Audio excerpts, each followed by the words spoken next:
In this short tutorial, you will learn how to change the font size on the Google Docs mobile app.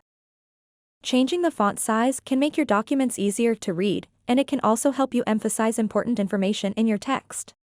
To get started, open up the Google Docs mobile app and then open any document you like. Then tap the Edit button at the bottom right. What you want to do next is highlight the text for which you want to change the font size.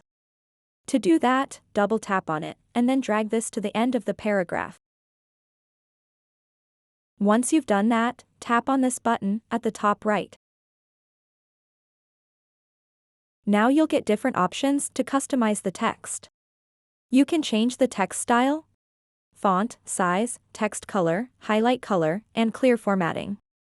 To change the font size on Google Docs, tap on the up arrow next to the size option to increase the font size.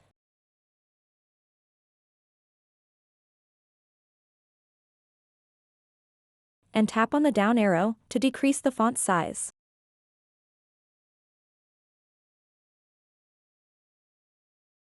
So that wraps up this tutorial.